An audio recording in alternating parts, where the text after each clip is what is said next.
ਉਹ ਸਾਨੂੰ ਨਿਕਲਣਾ ਵੀ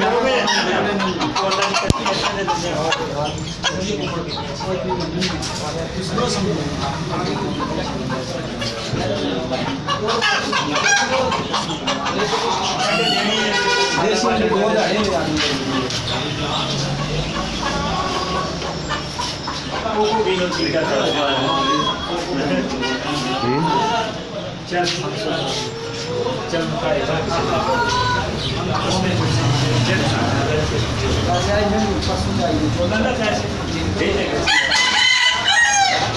पूरे बाबा देने माध्यम से आवा